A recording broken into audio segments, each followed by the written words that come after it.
오늘 저 3월 교리 두 번째 시간 심판입니다.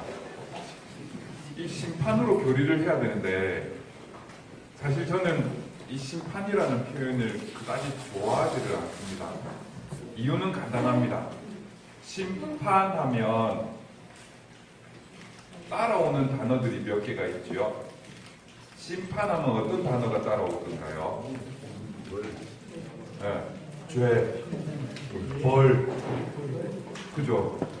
무섭잖아요. 심판하면 죄, 벌이 따라오니 심판 안 받고 싶잖아요. 그게 무거울 수밖에요, 심판이라는 단어가. 왜냐하면 내 죄나 벌을 보면 두렵잖아요.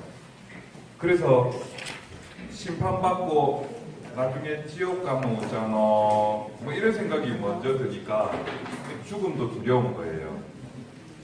저번 시간에 했던 그 죽음 편을 한번 되짚어 볼까요? 문답교리로 우리가 옛날에 외웠던 그 문답교리로 이 죽음을 살펴보았고, 그리고 안티오키아의 이냐시오 주교님이 출산의 때가 가까웠습니다. 당신이 쓴 그 말씀을 읽으면서 아이를 놓을 때, 그 아이를 출산을 할 때 고통이 따르지만 그 고통을 지나가고 나면 아이라고 하는 생명을 우리가 품에 안을 수 있듯이, 마찬가지로 죽음이라는 것도 고통이 따르긴 하지만 그 고통을 지나가고 나면 얻게 되지요. 무엇을? 영원한 생명을.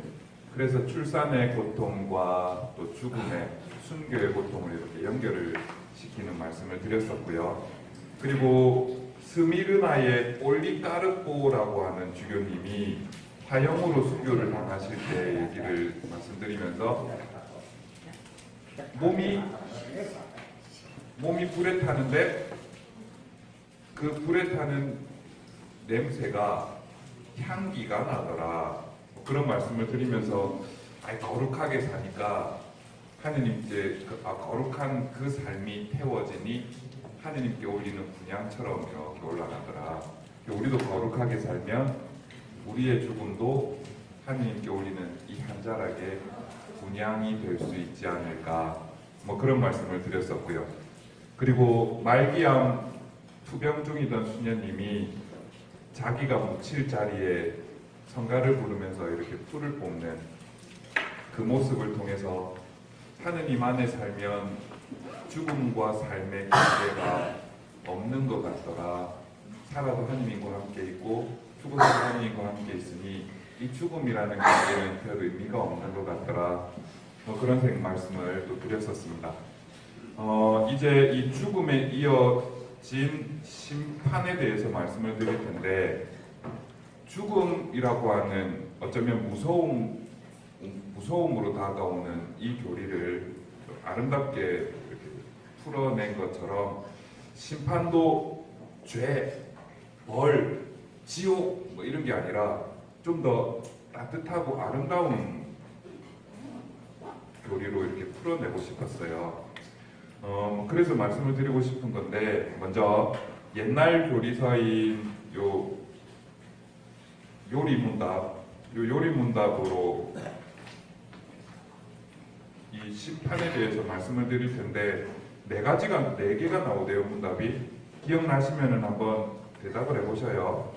사람이 죽으면 그 상이나 벌을 누가 결정하느뇨? 네. 요 옛날에 이거 뭐 기억 안 나요? 이거는 요 뒷번호라고 또 까먹는가 뭐예요. 사람이 죽으면 그 상이나 벌을 천주 심판으로 결정하시느니라. 기억납니까? 그 다음에 100번째 문답이 심판이 몇 가지 있느뇨? 네. 심판이 두 가지 있느니. 이거 뭐 없나? 심판 같은 거 없나? 정말 비비가 목적밖에 없네. 저는 뭘로 하라고? 네. 심판이 두 가지 있느니 사심판과 공심판이 있느니라. 백일문답이 그러면 물어야죠. 사심판은 무엇이뇨? 이 사심판은 사람이 죽어 육신을 떠난 영혼이 곧 천주 예수 앞에 혼자 받는 것이니라 이렇게 되어 있어요. 그러면 이 판결이 뭐냐 이렇게 물어야죠. 백이문답이 사심판의 판결은 어떠하뇨? 사심판의 판결은 각각 다르니 1. 은총 지위에 있어 아무 보속할 것이 없는 영혼은 바로 천당에 오르고 2. 내죄 중에 있는 영혼은 바로 지옥에 내리고 3. 소죄나 혹 보속할 죄벌이 남아있는 영혼은 연옥으로 가느니라. 요건 길어서 잘 못해요. 제가 요때 신부였으면 요 102문답 물어봤을 것 같은데 제일 기네요. 이거 못 외울 것 같아가지고 이런 거 물어볼 것 같은데 어쨌든 여기서 잠깐 설명을 덧붙이자면 사심판이란 죽고 나서 내가 혼자 받는 것, 반대로 공심판이란 내가 죽는 것과 관계가 없이 종말 때 예수님께서 이 세상에 다시 오시겠다는 그 약속이 실현되는 날 모든 이가 하느님 앞에 심판을 받는 것, 그게 공심판입니다. 공심판은 미국의 일이니까 우리하고 뭐 미국의 일이니까 크게 상관이 없고 사심판 정도만 생각을 하시면 되는데 그냥 사심판은 나의 죽음과 관련이 있는 것이다. 공심판은 주님께서 다시 오실 때 모든 이가 함께 받는 것이다. 이렇게 기억을 하시면 됩니다. 그러면 심판에 대한 저의 묵상도 좀 나누어야 되잖아요. 나는 이 하느님의 심판에 대해서 어떻게 생각을 하고 있나 라고 생각을 해봤죠. 그랬더니 제가 우리 언양성당에 오고 얼마 안 돼서 했던 강론이 하나가 떠오르더라고요. 그 강론의 내용은 이렇습니다.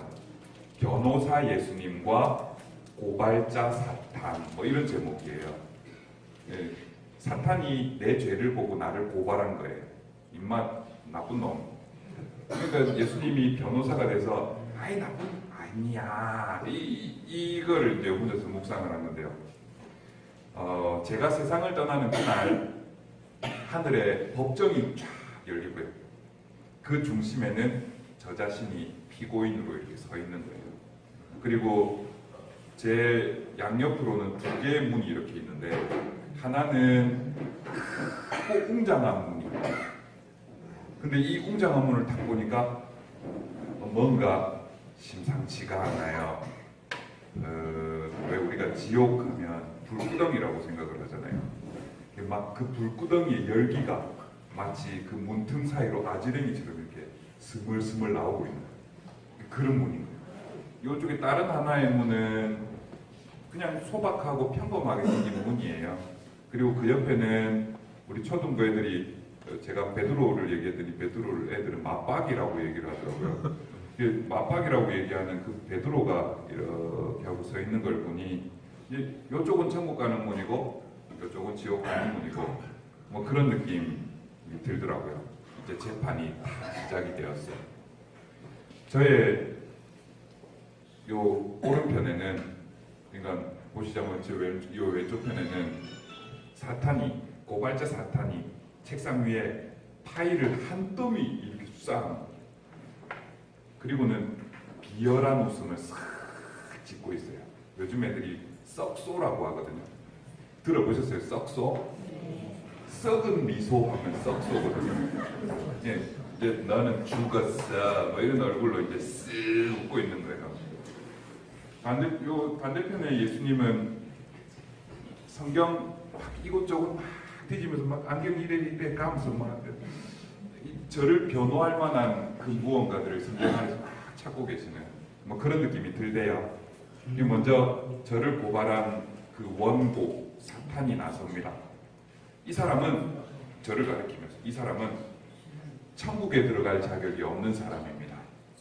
그 증거를 대지요 하면서 이 잔뜩 쌓아놓은 파일을 탁 펼치시죠. 그리고는 저의 죄를 낱낱이 들추어내며 이 사람은 잘못 살은 사람이라고 상처를 준 사람들을 또 증인들을 쫙 세워요. 저한테 상처받은 사람들을 쫙 세워놓고 이 사람들이 그 증인이라고.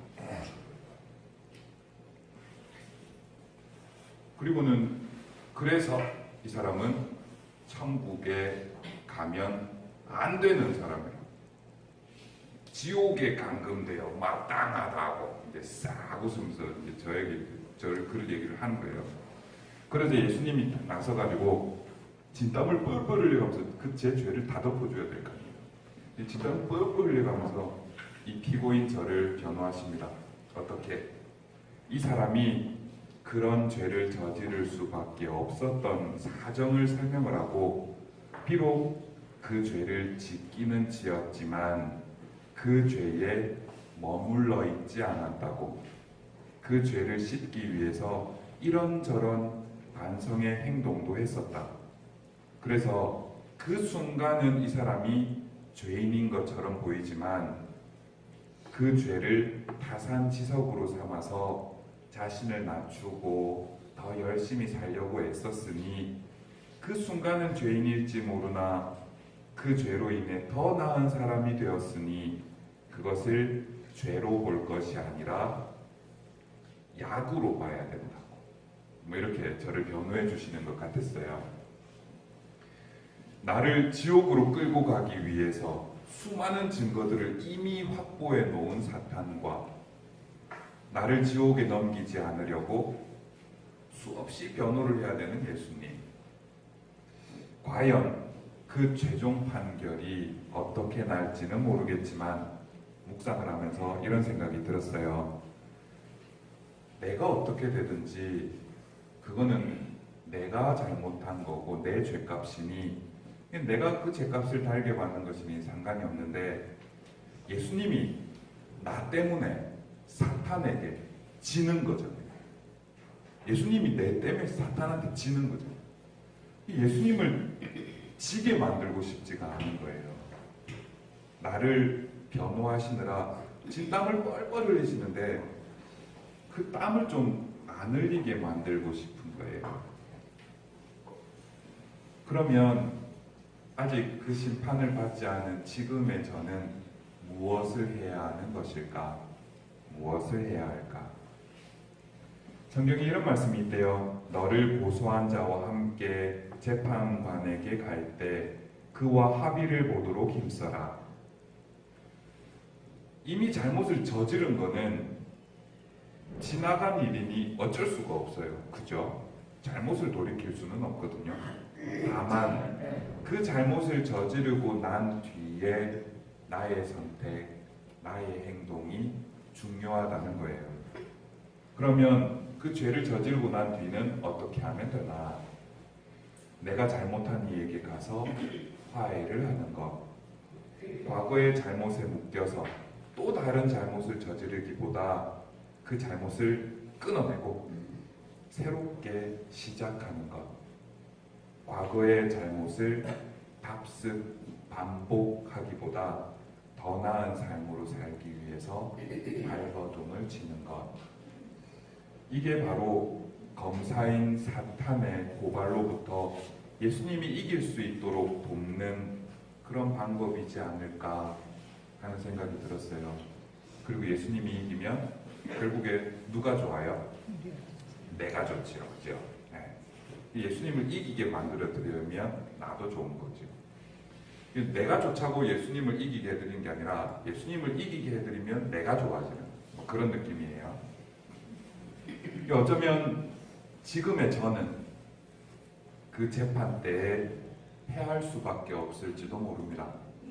수많은 증거들이 저를 너무 불리하게 만들고 있기 때문이지요. 그런데 아직 재판을 받기까지 시간이 조금은 남아있는 것 같아요. 그렇다면 달라져야겠지요. 변호사 예수님이 더 이상 진땀을 흘릴 만한 사건들을 안 만들려고 노력을 해야 되겠지요. 그래서 그때 강론의 마무리를 이렇게 했어요.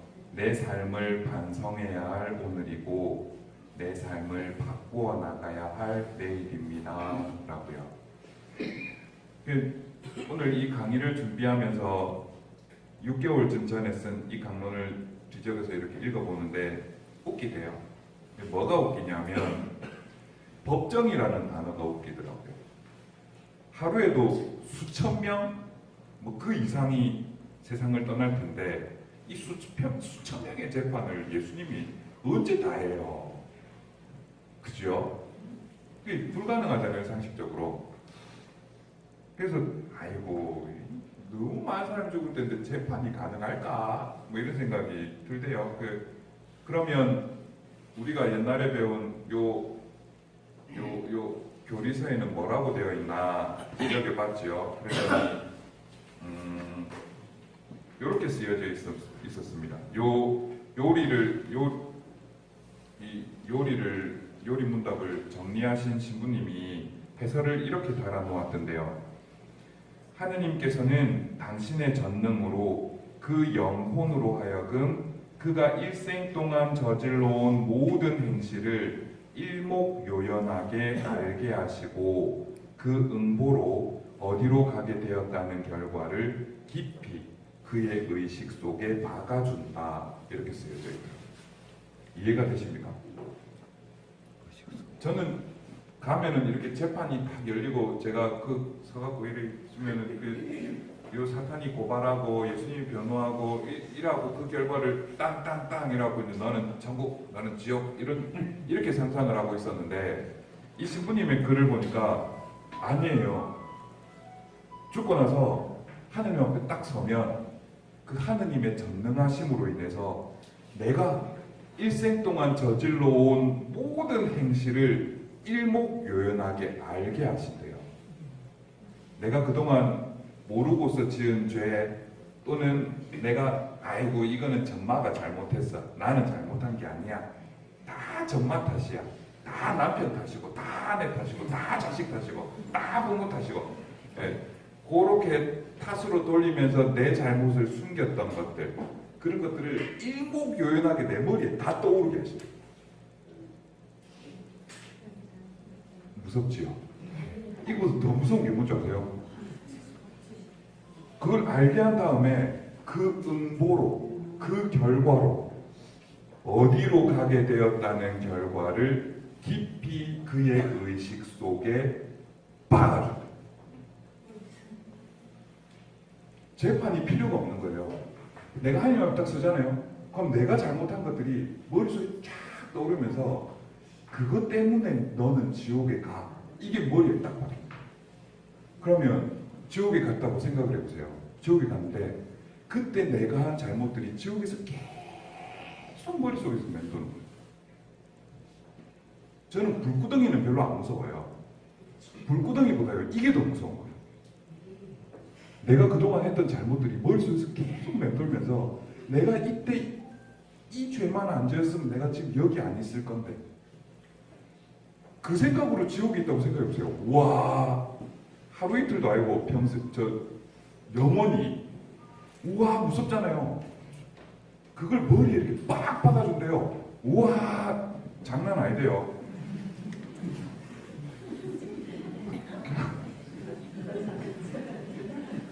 진짜요. 사실 이게 저는 쇼크였어요. 되게 충격이었어요.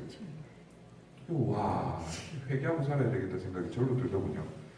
근데 다행스럽게도 아까 읽어드렸던 제일 긴 문답이 있었죠. 백이문답. 이 백이문답을 보면 우리가 그 박아주는 무언가를 무서워하지 않아도 되는 방법이 나와요. 아까 읽어드렸던 그대로 한번 읽어드릴게요. 사심판의 판결은 어떠하뇨? 사심판의 판결은 각각 다르니 1. 은총 지위에 있어 아무 보속할 것이 없는 영혼은 바로 천당에 오르고 나 1번 손 들어보세요. 은총 지위에 있어 아무 보속할 것이 없는 영혼은 바로 천국에 오르고 자! 진짜요? 네. 확신하시다면 갈 겁니다. 아무리 보석이 없어요. 그렇게 연옥에는 가다가 천당으로 올라가.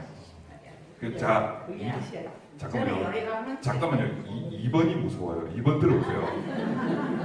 대죄 중에 있는 영혼은 바로 지옥에 내리고, 대죄 중에 있는 영혼은 바로 지옥에 내린대요. 대죄가 뭐예요?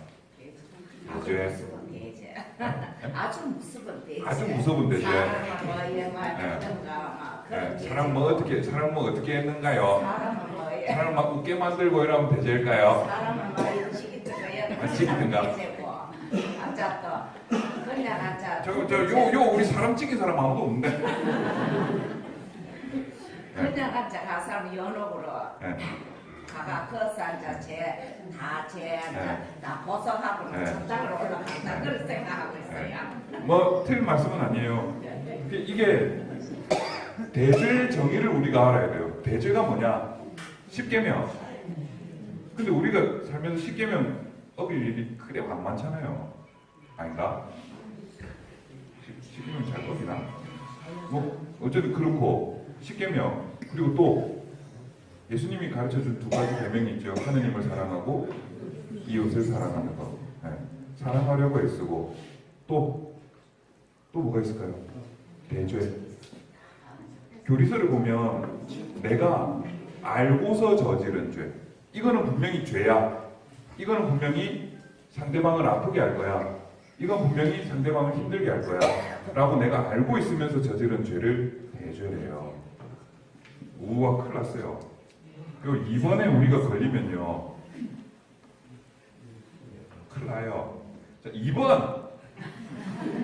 이건 물어봐요. 나는 2번에 속하지 않는다. 그럼 큰일 났네요. 여기 사람 싸그리 지옥으로 내려가겠네요. 3번이 뭐냐면 소죄나 혹 보속할 죄벌이 남아있는 영혼은 연옥으로 가느니라 입니다. 제가 이걸 딱 읽으면서 무슨 생각이 들었냐면 대죄가 없으면 되잖아요. 그죠?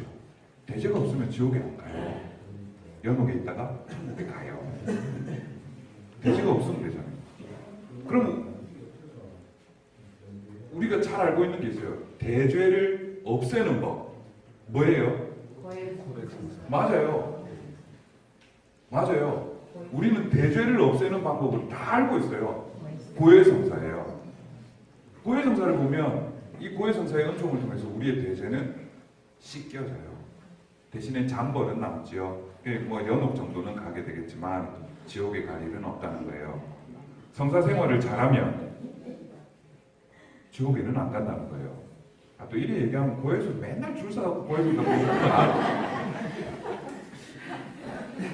근데 한번 고민해봐야 될 게 고해소 문만 들락날락 거리면 됩니까? 고해소 들어와갖고 아이고 마 사는 기 죄지요. 사재경이나 왜 앉아있어. 그게 맞는 고해성사입니까? 또 그런 거 있잖아요. 아이고 나는 죄 지은 게 없는데 하고 고해성사는 봐야 된다 카이 죄를 머릿속에서 만들고 있어요. 차라리 짝지한테 물어보면 되는데 내 아프게 한 적 없나? 바로 얘기할 걸요. 많지. 쉘이 비긴다 할걸요. 쉘이 비긴다. 뭔데? 이러면 아이고 막 당신이 숨 쉬는 것만 해도 죄다. 농담으로 하는 얘기고 고해소에 와서 죄를 만드는 분들이나 또는 죄를 쥐어짜서 오시는 분들이 있어요. 이거는 올바른 고해성사법이라고 할 수가 없어요. 그러면 무엇이 어떻게 고해성사를 봐야 하는가? 우리가 저녁 기도 때 성경을 듣고 제일 먼저 하는 기도가 뭐예요? 반성의 기도죠. 반성의 기도 어떻게 시작해요? 주님, 오늘 생각과 말과 행위로 지은 죄와 또 의무를 소홀히 한 죄를 자세히 살피고 그 가운데 버릇이 된 죄를 깨닫게 하소서. 고해성사를 보는 최고의 기도예요. 생각과 말과 행동과 내가 해야 될 의무를 소홀히 한 것을 돌아보면 부지기수예요. 늘리고 늘리어요. 그것들을 밤에 저녁 기도를 할 때 입만 갖고 그냥 주님을 생각과 말과 행위로 주의 음악의 음을 소리한 자를 자세히 살피고 그 가운데 버리신 내 생각이어서 하지 말고 끊어버리세요. 생각과 내가 생각으로 죄지은 건 없나? 말과 말로 죄지은 건 없나? 행동으로 죄지은 건 없나? 내가 해야 될 의무가 있는데 이 의무를 소홀히 한 게 없나? 돌이켜보셔요. 이 반성기도를 저녁에 하라는 이유는 그거예요. 그거 제일 먼저 하는 이유는. 이렇게 하다 보면 아이고 내가 이거는 성서를 안 보면 안 되겠다 싶은 것들이 분명히 있단 말이에요. 고해성사에 와서 그 죄들을 씻어내리면 나는 적어도 지옥에 갈 일은 없다. 아주 좋은 거 아닙니까? 이 고해성사는 어마어마한 은총이에요. 나를 지옥에 안 가게 만들어주는 방패막이에요. 뭐 이렇고요. 그 성사 생활을 충실히 하면 심판을 두려워할 필요가 없다. 그리고 회개하고 살면 심판은 두려움의 때가 아니라 기쁨의 때가 된다. 왜? 그 심판으로 인해서 우리가 얻게 되는 게 뭐예요? 천국이에요. 내가 성사생활 열심히 하고 살다가 세상을 탁 떠나면 하느님 옆에 딱 섰잖아요. 하느님이 내 죄가 없네. 너는 가 천국으로. 들으면 기분이 어떨까요? 이런 걸 두고 찢어진다라고 표현해요. 기분이 찢기는 거예요. 왜? 나는 드디어 바라던 천국에 들어갈 수 있으니까. 룰루랄라 하고 갈걸요? 지금 제가 이렇게 말씀드리는 거는 제가 지어낸 얘기가 아니에요. 성경에 나오는 얘기를 바탕으로 드리는 거거든요. 일단 이렇게 말씀을 드리고 싶어요. 하느님은 심판을 바라실까? 회개를 바라실까? 네, 회개를 바라시죠. 하느님은 입만 나쁜 놈이니까 하고 딱 기억해놨다가 딱 올라오면 에이, 니 새끼 이랬죠. 지옥 가. 하는 분이 아니라는 거예요. 회개가 목적이라는 거예요. 내 잘못을 되짚고 바로 살려고 애쓰는 그걸 하느님이 바라신다는 거예요. 이게 성경 구절에 뭐라고 나오냐면 나는 의인이 아니라 죄인을 불러 회개시키러 왔다. 들어보셨죠? 루카복음 5장 32절. 이런 말씀도 있어요. 하느님께서 아들을 세상에 보내신 것은 세상을 심판하시려는 것이 아니라 세상이 아들을 통하여 구원을 받게 하시려는 것이다. 이것도 들어보셨죠? 요한복음 3장 17절. 그리고 또 우리가 억수로 잘 아는 성경 하나가 있어요. 선한 사람 몇 명?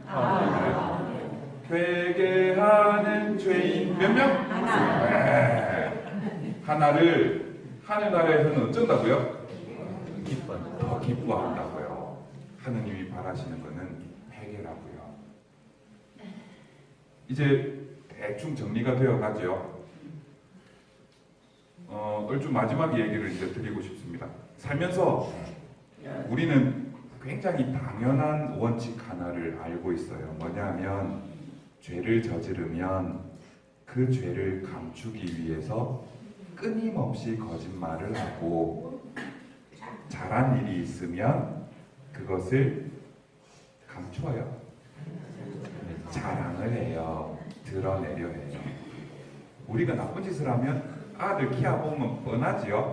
아들이 나쁜 짓을 하면 벌써 눈빛부터가 이런 걸 감추고 있는 눈빛을 하고 있잖아요. 대신에 애가 잘한 일이 있으면 눈에서 벌써 빛이 빡 나와요. 엄마한테 칭찬받고 싶어갖고 내 이거 했다 이렇게 막 드러내려고. 어깨 요거부터가 달라요. 애가 나쁜 짓을 하면 엄마가 딱 보면 이러고 있고 잘한 일이 있으면 이러고 있어.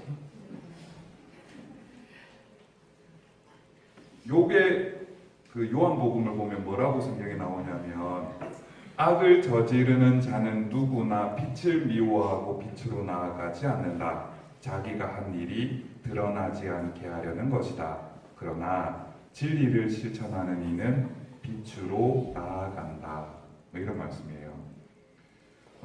요거를 구약 성경에서 한번 이렇게 요 말씀을 어디에 빗댈 수 있을까 하고 이렇게 찾아보니까 창세기에 나와요.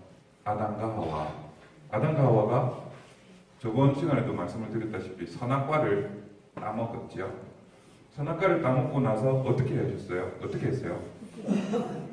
하느님이 거니는 소리가 들리자 숨었어요. 그리고 입으로 자기의 몸을 가리지요. 그리고 하느님이 왜 그랬니 물으니 제 탓이 아니라 얘 탓입니다 라고 남의 탓으로 돌려요. 잘못을 저지르자 숨기고 잘못이 드러나자 남의 탓으로 돌리며 도망을 치려 합니다.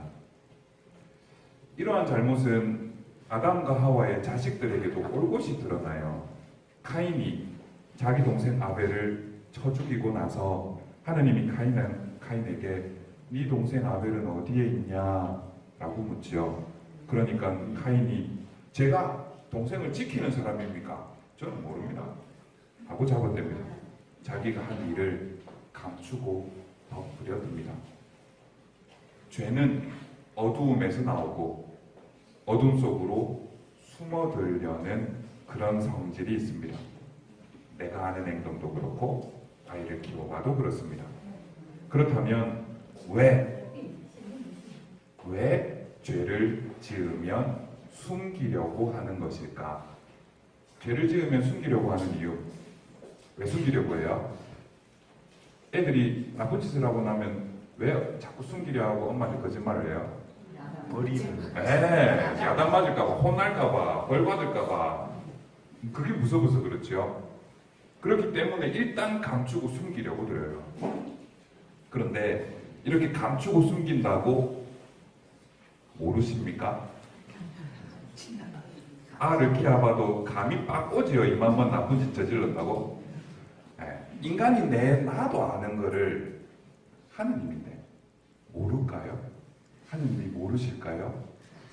눈 감아 주실 수는 있어도 모르실 리는 없지요. 하느님을 믿는다라는 것, 우리가 하느님을 믿잖아요. 하느님을 믿는다라는 것을 저는 이렇게 표현을 해요. 나의 모든 것을 하느님 앞에 드러내는 것. 여기서 드러낸다는 표현이 뭐냐면 내가 잘난 것도 내가 못난 것도 하느님 앞에 내놓는 거예요. 제가 이것밖에 안 되는 불구하고 도와주십시오. 저 이거밖에 안 돼요. 그래서 제가 이런 잘못을 저질렀나 봐요. 하느님 용서해 주세요. 그리고 저를 그 죄에서 벗어나게 해주세요. 저는 이게 하느님을 믿는다 라고 생각해요. 그 믿음은 하느님이 내 죄를 지어주시고 내가 다시금 그 죄에 빠지지 않도록 도와주시는 그 믿음 말입니다. 이렇게 하느님한테 나의 부족함을 드러내고 손 뻗을 때, 그 빛 앞에 그 빛이신 분께 손을 뻗을 때 나는 적어도 그 죄에서 구원받을 수 있습니다. 왜냐하면 하느님은 죄를 심판하시고 벌을 주시려는 분이 아니라 그 죄에도 불구하고 다시금 회개하고 잘 사는 모습을 원하시기 때문입니다. 지금은 은퇴하셨는데 마산교구의 안명옥 주교님, 이분이 이제 저희 은사이셨거든요. 저희 신학생 때. 이분이 수업 시간에 저희에게 하신 말씀이 하나가 있는데, 다른 건 하나도 기억 안 나는데 이분이 딱 하신 이 말씀 하나만 딱 기억나요. 뭐냐면 자신의 한계를 아는 것이 신앙이다. 네, 다른 말은 하나도 기억 안 나요. 그 뒤에 뭔 말인지도 기억 안 나요. 그냥 자신의 한계를 아는 것이 신앙이다 하는 말씀을 수업에 딱 하셨는데 그게 머리에 박혀서 잘 안 지워지더라고요. 죄를 짓는 대부분이 내가 그것밖에 안 되기 때문입니다. 이것밖에 안 되는 나지만 손 뻗는 것이 우리들의 신앙이고 또 죄 앞에 걸려 넘어질 것이지만 그럼에도 불구하고 용서를 청하는 것이 믿음입니다. 죄를 짓지 않고 사는 사람은 아무도 없는데 누구는 그 죄에 갇히고 그 죄에 자신의 몸을 숨기며 나오지 않으려고 하고 누구는 그 죄에서 벗어나 새롭게 살려고 노력합니다. 우리는 어두움의 자식이 아닌 무슨 자식? 빛의 자식, 빛의 자녀. 혹시나 지금 나를 이렇게 돌아봤을 때 나는 어둠 속에 있는 것 같아. 참 많은 것을 감추고 안 들키려 하고 심지어 하느님까지도 몰랐으면 좋겠다 하고 꽁꽁 숨겨두고 있어. 뭐 이런 생각이 드신다면 하지 마세요. 내놓으세요. 하나님 앞에 저 이거밖에 안 돼요. 그래서 제가 이런 잘못을 저질렀어요. 용서해 주세요. 하나님 앞에 나아오세요. 그러면 빛이신 분이 나의 어둠을 벗겨내어 주셔요. 요라면 우리가 아까 말씀드렸던 그 2번에 안 들어가는 거예요. 그죠? 네, 지옥에 안 가요. 지옥에 안 가는데 심판이 무서울 리가 있을까요? 없지요. 네. 우리에게 오히려 심판은 천국에 들어가는 그 허락을 얻는 날인 거예요. 그래서 기뻐하는 날이 된다는 거예요. 부활 시기를 보내고 있어요. 빛이신 분께서 그 무덤 속 어두움에 머물러 있지 않고 되살아나셨어요. 그렇게 하느님께서 돌아가신 예수님을 비추시던 그 생명의 빛, 부활의 빛이 우리에게도 찾아들기를. 그러려면 우리는 그 빛 안에 계속 머물려고 노력을 해야 되겠죠. 그렇게 노력하는 우리에게 하느님께서는 부활의 빛을 비추어 주시고 심판이 두려움이 아니라 기쁨으로 바꾸어 주실 것입니다. 그래서 심판하면 무서워. 죄, 벌이 아니라 천국과 연결을 시키는 그런 삶을, 또 그런 성서 생활을 하시길 부탁드립니다. 아멘. 고맙습니다.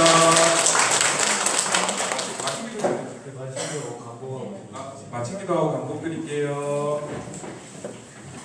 성부와 성자와 성령의 이름으로 아멘. 주님께서 여러분과 함께 전능하신 전주 성부와 성자와 성령께서는 여기 모인 모든 이에게 간곡하소서. 아멘. 주님을 찬미합시다. 하나님 감사합니다.